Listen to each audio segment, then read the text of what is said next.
SSLC ರಾಜ್ಯ ಮಟ್ಟದ ಪೂರ್ವ ಸಿದ್ಧತಾ ಪರೀಕ್ಷೆ 2ಕ್ಕಾಗಿ ಬಹುನಿರೀಕ್ಷಿತ ಪ್ರಶ್ನೆಗಳನ್ನು ಕೀ ಉತ್ತರದೊಂದಿಗೆ ನೋಡೋಣ. ಇದು ಎರಡನೇ ಪಾರ್ಟ್ ವಿಡಿಯೋ. ಫಸ್ಟ್ ಪಾರ್ಟ್ ತಪ್ಪದೆ ನೋಡಿ.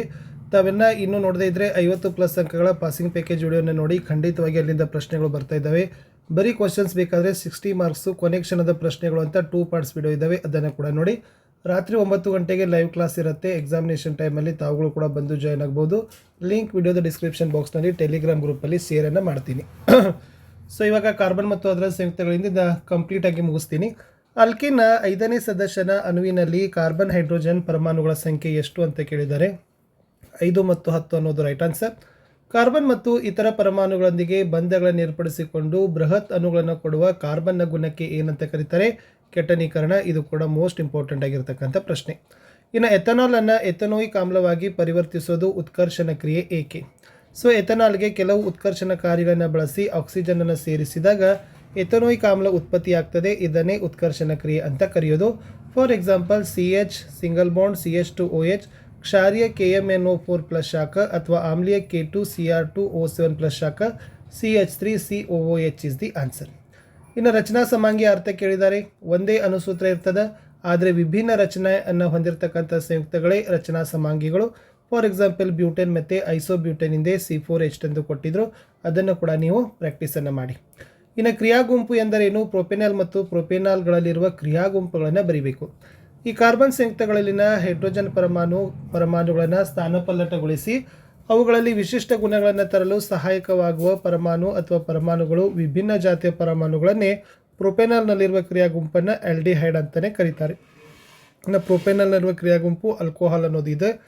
ಇನ್ನು ಮೋಸ್ಟ್ ಇಂಪಾರ್ಟೆಂಟ್ ಇದು ಪರ್ಯಾಪ್ತ ಮತ್ತು ಅಪರ್ಯಾಪ್ತ ಹೈಡ್ರೋಕಾರ್ಬನ್ಗಳ ವ್ಯತ್ಯಾಸ. ಇದು ಕೂಡ ನಿಮಗೆ ನಾಳೆಗೆ ಬಂದರೆ ಬರ್ತಕ್ಕಂಥ ಚಾನ್ಸಸ್ ತುಂಬಾ ಇದ್ದಾವೆ.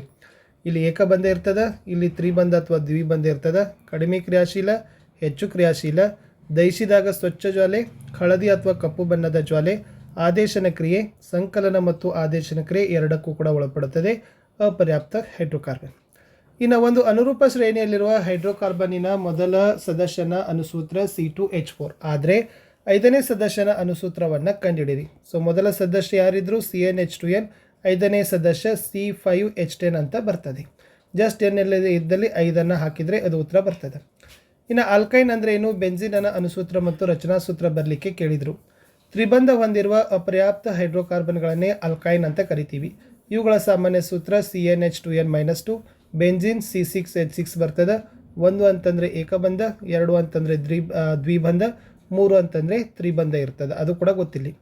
ಇನ್ನು ಹೈಡ್ರೋಕಾರ್ಬನ್ಗಳಲ್ಲಿ ಆದೇಶನ ಕ್ರಿಯೆಯನ್ನು ಒಂದು ಉದಾಹರಣೆಯೊಂದಿಗೆ ವಿವರಿಸಿರಿ ಅಂತ ಕೇಳ್ತಾರೆ. ಎಸ್, ಇಲ್ಲಿ ಪರ್ಯಾಪ್ತ ಹೈಡ್ರೋಕಾರ್ಬನ್ಗಳು ಅಷ್ಟೇನು ಕ್ರಿಯಾಪಟುಗಳಲ್ಲ, ಆದರೂ ಸೂರ್ಯನ ಬೆಳಕಿನ ಸಮ್ಮುಖದಲ್ಲಿ ಆದೇಶನ ಕ್ರಿಯೆಗೆ ಒಳಪಡ್ತವೆ. ಒಂದು ಪ್ರಕಾರದ ಪರಮಾಣುಗಳು ಅಥವಾ ಪರಮಾಣು ಗುಂಪು ಇನ್ನೊಂದರ ಸ್ಥಾನವನ್ನು ಪಲ್ಲಟಗೊಳಿಸೋದಕ್ಕೆ ನಾವೇನಂತೀವಿ? ಆದೇಶನ ಕ್ರಿಯೆ ಅಂತ ಕರಿತೀವಿ. ಫಾರ್ ಎಕ್ಸಾಂಪಲ್ ಕ್ಲೋರಿನ್ ಅಥವಾ ಹೈಡ್ರೋಜನ್ ಪರಮಾಣುಗಳನ್ನು ಒಂದೊಂದಾಗಿ ಸ್ಥಾನ ಪಲ್ಲಟಗೊಳಿಸ್ಬೋದು. CH4+Cl2 it gives to CH3Cl HCl ಅಂತಕ್ಕದ್ದನ್ನು ಉತ್ತರದಲ್ಲಿ ಬರೀಬೇಕು.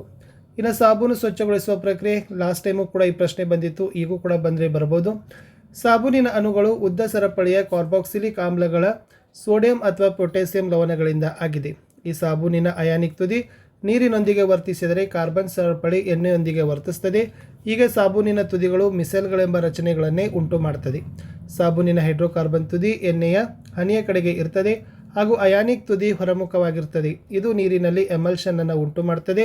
ಹೀಗೆ ಸಾಬೂನಿನ ಮಿಸೆಲ್ ನೀರಿನಲ್ಲಿ ಕೊಳೆಯನ್ನು ಕಿತ್ತು ಹೊರತೆಗೆಯಲು ಸಹಾಯವನ್ನು ಮಾಡ್ತದೆ.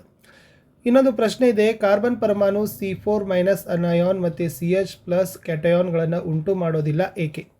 ಇಲ್ಲಿ ಕಾರ್ಬನ್ನ 4 ಎಲೆಕ್ಟ್ರಾನ್ಗಳನ್ನು ಪಡೆದುಕೊಳ್ಳುವಂತಾದರೆ 6 ಪ್ರೋಟಾನ್ಗಳಲ್ಲಿರುವ ಬೀಜ ಕೇಂದ್ರ 10 ಎಲೆಕ್ಟ್ರಾನ್ಗಳನ್ನು ಹಿಡಿದಿಟ್ಟುಕೊಳ್ಳೋದು, ಅಂದರೆ 4 ಹೆಚ್ಚುವರಿ ಎಲೆಕ್ಟ್ರಾನ್ಗಳನ್ನು ಹಿಡಿದಿಟ್ಟುಕೊಳ್ಳೋದು ಕಷ್ಟ. ಈ ಕಾರ್ಬನ್ ಪರಮಾಣು 4 ಎಲೆಕ್ಟ್ರಾನ್ಗಳನ್ನು ಕಳೆದುವಂತಾದರೆ ಕಾರ್ಬನ್ನಿಂದ 4 ಎಲೆಕ್ಟ್ರಾನ್ಗಳನ್ನು ಹೊರತೆಗೆಯಲು ಹೆಚ್ಚಿನ ಪ್ರಮಾಣದ ಶಕ್ತಿ ಅವಶ್ಯಕತೆ ಇದೆ. ಇದರಿಂದ ಬೀಜ ಕೇಂದ್ರದಲ್ಲಿ 6 ಪ್ರೋಟಾನ್ಗಳುಳ್ಳ ಕಾರ್ಬನ್ ಕ್ಯಾಟಯಾನ್ ಕೇವಲ 2 ಎಲೆಕ್ಟ್ರಾನ್ಗಳೊಂದಿಗೆ ಉಳಿತದೆ. ಆದ್ದರಿಂದ ಕಾರ್ಬನ್ ಪರಮಾಣು C4- ಅನಾಯಾನ್ ಮತ್ತು CH+ ಕ್ಯಾಟಯಾನ್ ಉಂಟು ಮಾಡೋದಿಲ್ಲ. ಇನ್ನು ನೈಟ್ರೋಜನ್ ಮತ್ತು ಈಥೇನ್ಗಳ ಚುಕ್ಕಿ ರಚನೆಯನ್ನು ಕೊಟ್ಟಿದ್ದೀನಿ. ಸೊ ನೈಟ್ರೋಜನ್ ಇದೆ, ಸೊ ಇದನ್ನು ಈಥೇನ್ ಇದೆ. ಸೊ ಚೆನ್ನಾಗಿ ಪ್ರಾಕ್ಟೀಸ್ ಮಾಡಿ, ಬಂದರೂ ಕೂಡ ಬರ್ತದೆ.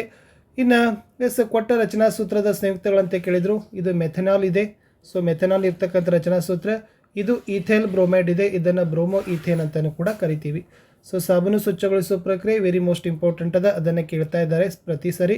ಎಸ್ಟರೀಕರಣ ನೋಡಿ, ಮತ್ತು ಎಸ್ಟರೀಕರಣ ಉಪಯೋಗ. ಎಸ್, ಆಮ್ಲ ಮತ್ತು ಆಲ್ಕೋಹಾಲ್ ನಡುವಿನ ಕ್ರಿಯೆಗಳಿಂದ ಎಸ್ಟರ್ಗಳು ಉಂಟಾಗುವ ಕ್ರಿಯೆಯನ್ನೇ ಎಸ್ಟರೀಕರಣ ಅಂತಲೇ ಕರೆಯೋದು. ಸೊ ಉಪಯೋಗ ಒಂದನೇದು ಸುವಾಸಿಕಗಳು ಮತ್ತು ಸ್ವಾದಕಾರಕಗಳ ತಯಾರಿಕೆಯಲ್ಲಿ ಬಳಸ್ತೀವಿ. ಸೊ ಪರ್ಯಾಪ್ತ ಮತ್ತು ಅಪರ್ಯಾಪ್ತ ಹೈಡ್ರೋಕಾರ್ಬನನ್ನು ಕಲ್ಕೊಂಡು ಹೋಗಿ. ಎಸ್, ರಚನಾ ಸಮಾಂಗಿಗಳು ಮತ್ತು ಐಸೋ ಬ್ಯೂಟೇನ್ ರಚನಾ ಸಮಾನಿಗಳು ಕೇಳಿದರು, ಬ್ಯೂಟೇನ್ದು ಕೇಳಿದರು. ಸೊ ಅದು ಕೂಡ ರಿಪೀಟೆಡ್ ಕ್ವಶನ್. ಓಕೆನಾ. ಇನ್ನು ನೆಕ್ಸ್ಟ್ 3 ಕಾರ್ಬನ್ ಪರಮಾಣುಗಳನ್ನು ಹೊಂದಿರುವ ಕೆಟೋನ್ ಅಂತ ಕೇಳಿದರು. ಸೊ 3 ಕಾರ್ಬನ್ ಪ್ರೊಪೆನೋಲ್ ಇದೆ. ಸೊ ಇದನ್ನು ಕೂಡ ಬರೀಬೇಕಾಗಿತ್ತು. ಇನ್ನು ಇದನ್ನು ಗಮನಿಸಿ ಉತ್ತರಗಳನ್ನು ಕೊಡಬೇಕಾಗಿತ್ತು. ಸೊ ಅದನ್ನು ಕೂಡ ಕೊಟ್ಟಿದ್ದಾರೆ. So important. ಇನ್ನು ಡೆಫಿನೇಷನ್ಸ್ ಇದ್ದಾವೆ ನೋಡಿ. ರಚನಾ ಸಮಾಂಗಿಗಳು ಒಂದೇ ಅನುಸೂತ್ರ ಆದರೆ ವಿಭಿನ್ನ ರಚನೆ ಹೊಂದಿರುವ ಸಂಯುಕ್ತ. ಎಸ್ಟರೀಕರಣ ಆಮ್ಲ ಮತ್ತು ಆಲ್ಕೋಹಾಲ್ ನಡುವಿನ ಕ್ರಿಯೆಯಿಂದ ಎಸ್ಟರ್ಗಳು ಉಂಟಾಗುವ ಕ್ರಿಯೆ.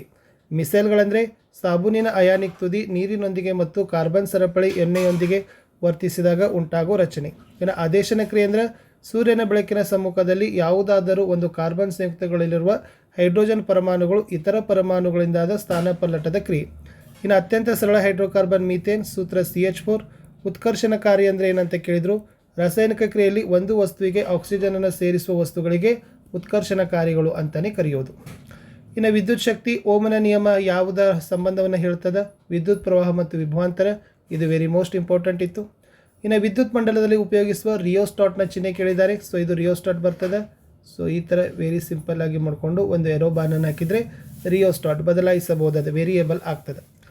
ಇನ್ನು ಗ್ರಹ ವಿದ್ಯುತ್ ಮಂಡಲದಲ್ಲಿ ಸಮಾಂತರವಾಗಿ ಸಂಪರ್ಕಿಸೋದು ಉತ್ತಮ ಅನ್ನಕ್ಕೆ ಕಾರಣ. ಫಸ್ಟ್ ಏನಪ್ಪ ಅಂತಂದರೆ, ಈ ಸಮಾಂತರ ಮಂಡಲ ವಿದ್ಯುತ್ ಉಪಕರಣಗಳ ಮೂಲಕ ವಿದ್ಯುತ್ ಪ್ರವಾಹವನ್ನು ವಿಭಜಿಸ್ತದೆ. ಒಂದು ಘಟಕ ವಿಫಲವಾಗದರೆ ಮಂಡಲ ಮುರಿದು ಹೋಗೋದಿಲ್ಲ. ಇನ್ನು ಸಮಾಂತರ ಮಂಡಲದಲ್ಲಿ ಒಟ್ಟು ರೋಧ ಕಡಿಮೆ ಆಗ್ತದೆ. ಆದ್ದರಿಂದ ವಿದ್ಯುತ್ ಉಪಕರಣಗಳು ಅವುಗಳ ರೋಧಕ್ಕೆ ಅನುಗುಣವಾದ ವಿದ್ಯುತ್ ಪ್ರವಾಹವನ್ನು ಪಡಿತಾವೆ. ಇನ್ನು 220 ಜನರೇಟರ್ ಅದ. ಒಂದು ವಿದ್ಯುತ್ ಹೀಟರ್ನ ಸಂಪರ್ಕ ಮಾಡಿದರೆ 10 ಆಂಪಿಯರ್ ವಿದ್ಯುತ್ತನ್ನು ಸೆಳೀತದೆ. ಇದರ ಸಾಮರ್ಥ್ಯ ಕೇಳಿದರು. ಈ ಹೀಟರ್ ದಿನಕ್ಕೆ 8 ಗಂಟೆಗಳಂತೆ 30 ದಿನಗಳ ಕಾಲ ಕೆಲಸ ಮಾಡಿದಾಗ 1 ಕಿಲೋವ್ಯಾಟ್ ಅವರ್ಗೆ 5ರಂತೆ ತಗುಲುವ ವೆಚ್ಚವನ್ನು ಲೆಕ್ಕಾಚಾರ ಮಾಡಬೇಕು. ಇಂಪಾರ್ಟೆಂಟ್. ಮೊದಲಿಗೆ ಸಾಮರ್ಥ್ಯ ಕಂಡಿಡಿರಿ. P × I ಅದ. 220 × 10 2200 ವ್ಯಾಟ. ಇದನ್ನು ಕಿಲೋ ವ್ಯಾಟ್ಗೆ ತಂದಾಗ 2.2 ಕಿಲೋ ವ್ಯಾಟ್. ಇನ್ನು ಒಟ್ಟು ಸಾಮರ್ಥ್ಯ 2.2 ಆದರೆ 8 ದಿನಕ್ಕೆ 8 ಗಂಟೆಗಳಿಗೆ 30 ದಿನ 520 kilo watt. So 1 kilo watt ಅವರ್ಗೆ 5 ರೂಪಾಯಿ ಆದರೆ 520ಕ್ಕೆ ಎಷ್ಟಾಗ್ತದೆ? 2600 ರೂಪಾಯಿ ಅಂತಕ್ಕಂಥದ್ದು ಏನಾಗ್ತದಪ್ಪ ಅಂದರೆ ಇಂಪಾರ್ಟೆಂಟ್ ಆಗ್ತದೆ. ಇದನ್ನು ನೀವು ಬರಿಬೇಕು. ಇನ್ನು ವಿದ್ಯುತ್ ಮಂಡಲದಲ್ಲಿ 2 ವಿದ್ಯುತ್ ಕೋಶಗಳ ಚಿಹ್ನೆಯ ಚಿತ್ರವನ್ನು ಬರಲಿಕ್ಕೆ ಕೇಳಿದರು. ಸೊ ಈ ಥರನಾಗಿ ಬರೀರಿ. ಓಮ್ನ ನಿಯಮದ ನಿರೂಪಣೆ. ಎಸ್, ಒಂದು ವಿದ್ಯುತ್ ಮಂಡಲದಲ್ಲಿ ಅಮಿಮೀಟರ್ ಮತ್ತು ವೋಲ್ಟಮೀಟರ್ನ ಹೇಗೆ ಜೋಡಿಸ್ತಾರೆ, ಈ ಉಪಕರಣಗಳನ್ನು ಹೇಗೆ ಜೋಡಿಸಬೇಕು ಅಂತ ಕೇಳಿದರು. ಓಮ್ನ ನಿಯಮ ಏನು ಹೇಳ್ತದೆ ಅಂದರೆ, ಸ್ಥಿರವಾದ ತಾಪದಲ್ಲಿ ವಿದ್ಯುತ್ ಮಂಡಲದಲ್ಲಿನ ಲೋಹದ ತಂತಿಯ ನಡುವಿನ ವಿಭವಾಂತರ ವಿಯು ಅದರ ಮೂಲಕ ಹರಿಯುವ ವಿದ್ಯುತ್ ಪ್ರವಾಹಕ್ಕೆ ನೇರ ಅನುಪಾತದಲ್ಲೇ ಇರ್ತದೆ. ಅಮಿಮೀಟರನ್ನು ಸರಣಿ ಕ್ರಮದಲ್ಲಿ ಜೋಡಿಸಬೇಕು, ವೋಲ್ಟಾಮೀಟರನ್ನು ಸಮಾಂತರವಾಗಿ ಜೋಡಿಸಬೇಕು. ಅಮಿಮೀಟರ್ ವಿದ್ಯುತ್ ಪ್ರವಾಹ ಅಳಿತದ, ವೋಲ್ಟಾಮೀಟರ್ ವಿಭವಾಂತರವನ್ನು ಅಳಲಿಕ್ಕೆ ಬಳಸ್ತಾರೆ. ಇನ್ನು ಜೌಲನ ಉಷ್ಣೋತ್ಪಾದನಾ ನಿಯಮವನ್ನು ಹೇಳಿದ್ದಾರೆ. ಫ್ಯೂಸ್ ಹೇಗೆ ಜೋಡಿಸಿರ್ತಾರೆ ಅಂತ ಕೇಳಿದರು. ಫ್ಯೂಸ್ನ ಕೆಲಸವನ್ನು ಕೇಳಿದ್ದಾರೆ. ಸೊ ಫಸ್ಟ್ ಜೌಲನ ನಿಯಮ ನೋಡಿ. ರೋಧಕದಲ್ಲಿ ಉತ್ಪತ್ತಿಯಾದ ಉಷ್ಣ ಕೊಟ್ಟಿರೋ ರೋಧಕದಲ್ಲಿ ಪ್ರವಹಿಸುತ್ತಿರುವ ವಿದ್ಯುತ್ ಪ್ರವಾಹದ ವರ್ಗಕ್ಕೆ ನೇರಾನುಪಾತದಲ್ಲೇ ಇರೋದು. ಇನ್ನು ಕೊಟ್ಟಿರೋ ವಿದ್ಯುತ್ ಪ್ರವಾಹಕ್ಕೆ ರೋಧ ನೇರ ಅನುಪಾತ, ರೋಧಕಗಳ ಮೂಲಕ ಹರಿಯುವ ವಿದ್ಯುತ್ ಪ್ರವಾಹ ಕಾಲಕ್ಕೆ ನೇರ ಅನುಪಾತ H = I²RT ಅನ್ನೋದು ಅದರ ಒಂದು ಗಣಿತೀಯ ಸಂಕೇತ ಸೂತ್ರ ನಿಮಗೆ ಬರ್ತದೆ. ಓಕೆನಾ. ಇನ್ನು ಫ್ಯೂಸ್ ಬಗ್ಗೆ ನೋಡಿ. Most important. ಫ್ಯೂಸನ್ನು ವಿದ್ಯುತ್ ಮಂಡಲಗಳಲ್ಲಿ ಸರಣಿ ಕ್ರಮದಲ್ಲಿ ಜೋಡಿಸ್ತಾರೆ. ಈ ಫ್ಯೂಸ್ ವಿದ್ಯುತ್ ಉಪಕರಣಗಳೊಂದಿಗೆ ಮಂಡಲದಲ್ಲಿ ಸರಣಿ ಕ್ರಮದಲ್ಲಿ ಇಡ್ತಾರೆ. ನಿಗದಿತ ಪ್ರಮಾಣಕ್ಕಿಂತ ಹೆಚ್ಚಿನ ವಿದ್ಯುತ್ ಪ್ರವಾಹ ಹರಿಸಿದಾಗ ಈ ಫ್ಯೂಸ್ನ ತಂತಿ ತಾಪವು ಹೆಚ್ಚಾಗ್ತದೆ. ಆಮೇಲೆ ಫ್ಯೂಸ್ ತಂತಿಯನ್ನು ಕರಗಿಸಿ ಮಂಡಲವನ್ನು ಕಡಿತವನ್ನು ಮಾಡ್ತಾರೆ. ಇದೇ ಇಂಪಾರ್ಟೆಂಟ್. ಇನ್ನು ಉದ್ದ ಎಲ್ಲಿದೆ, ಅಡ್ಡಕೊಯ್ತ ಎ ಇರ್ತಕ್ಕಂಥ ವಾಹಕ ತಂತಿಯ ರೋಧ 4 ಓಮ್ ಇದೆ. ಅದೇ ರೀತಿಯ ಇನ್ನೊಂದು ವಾಹಕ ತಂತಿಯ ಉದ್ದ I/2 ಇದೆ. ಅಡ್ಡಕೊಯ್ತದ ವಿಸ್ತೀರ್ಣ 2a ಆದಾಗ ರೋಧವನ್ನು ಕಂಡುಹಿಡಬೇಕು. ಅದನ್ನು ಕಂಡುಹಿಡಿದಿದ್ದಾರೆ. ಸೊ ರೋಧ ಕಂಡುಹಿಡಿತಕ್ಕಂಥ ಲೆಕ್ಕ ನಿಮಗೆ ಬರ್ಬೋದು. ಓಕೆನಾ. ಸ್ವಲ್ಪ ಈ ಸೂತ್ರಗಳಿದಾವಲ್ಲ, ಸೊ ಈ ಸೂತ್ರಗಳನ್ನ ನೋಡ್ಕೊಡ್ರಿ. ಮಂಡಲದಲ್ಲಿನ ಒಟ್ಟು ರೋಧ ಕಂಡುಹಿಡಬೇಕಾದ್ರೆ ಯಾವ ಥರನಾಗಿ ಬಳಸ್ತೀವಿ ಅನ್ನೋದನ್ನು ಸೊ ನಿಮಗೆ ಗೊತ್ತಾಗ್ತದೆ. ಓಕೆನಾ. ಇನ್ನು ವಿದ್ಯುತ್ ಪ್ರವಾಹದ SI ಏಕಮಾನ. ಸೊ ಆಂಪಿಯರ್ ಬರ್ತದೆ.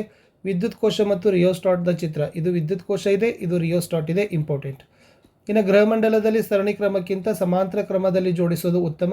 ಸೊ ಆಲ್ರೆಡಿ ನಾನು ಹೇಳಿದ್ದೀನಿ, ಇದು ಪದೇ ಬರ್ತಕ್ಕಂಥ ಪ್ರಶ್ನೆ. ಓಮ್ನ ನಿಯಮನೂ ಹೇಳಿದ್ದೀನಿ.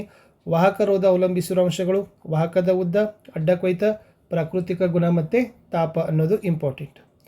ಇನ್ನು ವಸ್ತುವಿನ ರೋಧಶೀಲತೆ 10⁻12 ಓಮ್ ಮೀಟರ್ ಆದಾಗ ಬಿ ವಸ್ತುವಿನ ರೋಧಶೀಲತೆ 2.63 10⁻⁻8 ಆಗಿದೆ. ಎರಡು ವಸ್ತುಗಳಲ್ಲಿ ಅವಾಹಕವಾಗಿ ಉಪಯೋಗಿಸುವ ವಸ್ತು ಎ. ಇನ್ನು ಸೇರ್ಪಡೆ ಇಲ್ಲದೆ ದಾಟಿದ ತಂತಿಗಳು ಮತ್ತು ರಿಯೋಸ್ಟಾಟ್ನ ಚಿತ್ರ ಕೇಳಿದರು.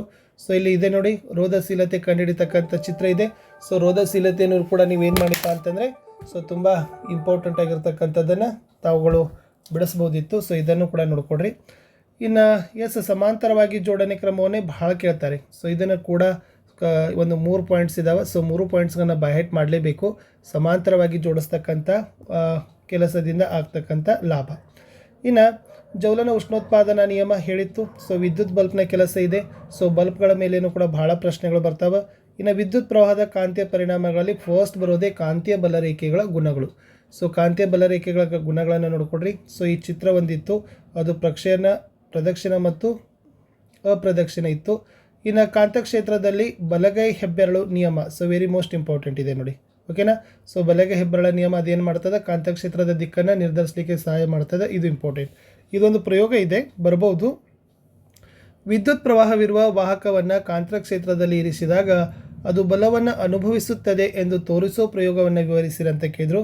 ಇದು ಇಂಪಾರ್ಟೆಂಟ್ ಇತ್ತು.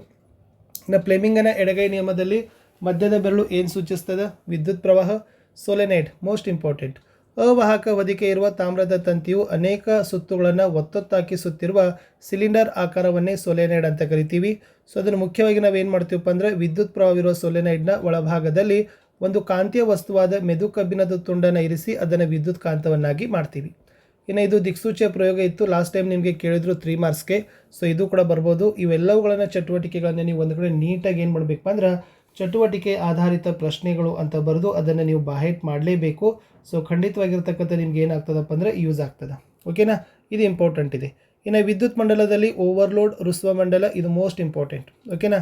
ಸೊ ಇಲ್ಲೇನು ಕೇಳಿದ್ದಾರೆ, ಓವರ್ಲೋಡ್ ಮತ್ತು ಋಸ್ವ ಮಂಡಲಕ್ಕೆ ಇರ್ತಕ್ಕಂಥ ಕಾರಣಗಳನ್ನು ಕೇಳಿದರು. ಆಮೇಲೆ ಭೂ ಸಂಪರ್ಕ ತಂತಿಯ ಕಾರ್ಯಗಳು, ಅರ್ಥಿಂಗ್ ಇದೆ. ಸೊ ಅದನ್ನು ಕೂಡ ನೋಡ್ಕೊಡ್ರಿ.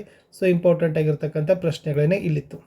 ಇನ್ನು ವಿದ್ಯುತ್ ಕಂಬದಿಂದ ಗೃಹ ಬಳಕೆಯ ವಿದ್ಯುತ್ ಉಪಕರಣಗಳಿಗೆ ನೇರವಾಗಿ ಸಜೀವ ತಂತಿ ಮತ್ತು ತಟಸ್ಥ ತಂತಿಗಳನ್ನು ಸಂಪರ್ಕಿಸಿದಾಗ ಆಗೋ ತೊಂದರೆಗಳನ್ನು ಕೇಳಿದರು. ಸೊ ನೆಕ್ಸ್ಟ್ ಕಾಂತೀಯ ಬಲರೇಖೆಗಳು ಹೇಗೆ ಗೋಚರಿಸ್ತವೆ ಅಂತ ಕೇಳಿದರೆ ಇದು ಇಂಪಾರ್ಟೆಂಟ್ ಇದೆ, 2 ಮಾರ್ಕ್ಸ್ಗೆ ಬರ್ತಕ್ಕಂಥ ಪ್ರಶ್ನೆ ಇತ್ತು. ಸೊ ಇದನ್ನು ಕೂಡ ನೀವು ಚೆನ್ನಾಗಿ ನೀಟಾಗಿ ನೋಡ್ಕೊಡ್ರಿ. ಇನ್ನು ಭೂ ಸಂಪರ್ಕ ತಂತಿ, ಅರ್ಥಿಂಗ್ ಮೇಲೆ ಪ್ರಶ್ನೆ ನೋಡಿ. ಫ್ಲೆಮಿಂಗನ ಎಡಗೈ ನಿಯಮದ ಚಟುವಟಿಕೆ ನೋಡಿ, ಈ ಥರದ ಚಟುವಟಿಕೆ ಕೇಳಿದ್ದಾರೆ, ಪ್ರಮೇಯ. ಸೊ ಇದು ಕೂಡ ನಿಮಗೆ ಬರ್ತಕ್ಕಂಥ ಪ್ರಶ್ನೆ, ಇಂಪಾರ್ಟೆಂಟ್, ಕಲ್ಕೊಂಡು ಹೋಗಿ. ಇನ್ನು ನೆಕ್ಸ್ಟ್ ಏನಪ್ಪ ಅಂದರೆ ವಿದ್ಯುತ್ ಕಾಂತವನ್ನು ತಯಾರಿಸುವ ವಿಧಾನ. ಯಾವ ಥರ ವಿದ್ಯುತ್ ಕಾಂತವನ್ನು ತಯಾರಿಸ್ತೀರಿ. ಇನ್ನು ವಾಹಕದ ತಂತಿಯ ಸುರುಳಿಯೊಂದರಿಂದ ಉಂಟಾಗುವ ಕಾಂತಕ್ಷೇತ್ರದ ಪ್ರಬಲತೆಯನ್ನು ಹೇಗೆ ಹೆಚ್ಚಿಸ್ಬೋದು. ಇನ್ನು ಕಾಂತಕ್ಷೇತ್ರ ಎಂದರೇನು, ಕಾಂತೀಯ ಬಲರೇಖೆಗಳ ಲಕ್ಷಣಗಳು. Repeated question. ರಸ್ವ ಮಂಡಲ ನೋಡ್ಕೊಡ್ರಿ. ರಸ್ವ ಮಂಡಲದಲ್ಲಿ ಆಗ್ತಕ್ಕಂಥ ತಡೆಗಟ್ಟಲಿಕ್ಕೆ 2 ಕ್ರಮಗಳನ್ನು ಕೇಳಿದರು. ಸೊ ಇದನ್ನು ರಸ್ವ ಮಂಡಲ ಅಂತ ಕರೀತಾರೆ, ಓಕೆನಾ. ಆಮೇಲೆ 2 ಕ್ರಮಗಳನ್ನು ಕೂಡ ಅವರು ಏನು ಮಾಡಿದಾರಪ್ಪ ಅಂದರೆ ಕೊಟ್ಟಿದ್ದಾರೆ, ಇಂಪಾರ್ಟೆಂಟ್.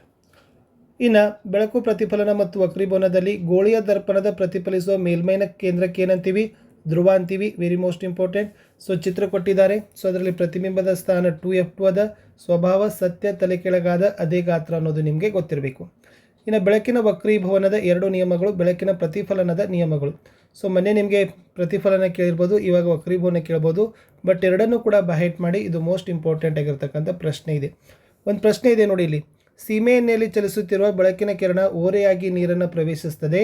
ಆ ಬೆಳಕಿನ ಕಿರಣ ಲಂಬದ ಕಡೆಗೆ ಬಾಗೋದು ಅಥವಾ ಲಂಬದಿಂದ ದೂರದ ಕಡೆಗೆ ಬಾಗೋದು ಏಕೆ. ಇದು ವೆರಿ ಮೋಸ್ಟ್ ಇಂಪಾರ್ಟೆಂಟ್ ಇತ್ತು.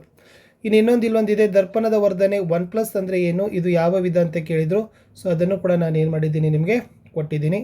ಇನ್ನು ಕೆಳಗಿನವುಗಳಲ್ಲಿ ನಿಮ್ನ ಮಸೂರದ ಗುಣ, ಅದು ಬೆಳಕಿನ ಕಿರಣಗಳನ್ನು ವಿಕೇಂದ್ರೀಕರಿಸ್ತದೆ. ಒಂದು ಗೋಳಿಯ ದರ್ಪಣದ ಸಂಗಮ ದೂರ 25 ಸೆಂಟಿಮೀಟರ್ ಆದರೆ ವಕ್ರತಾ ತ್ರಿಜ್ಯ ಕೇಳಿದರು. 2f ಅಂದರೆ 25 2 50 ಸೆಂಟಿಮೀಟರ್. ನಿಮ್ನ ದರ್ಪಣದ ಉಪಯೋಗಗಳು ವೆರಿ ಮೋಸ್ಟ್ ಇಂಪಾರ್ಟೆಂಟ್. ಅದರ 4 ಉಪಯೋಗಗಳು.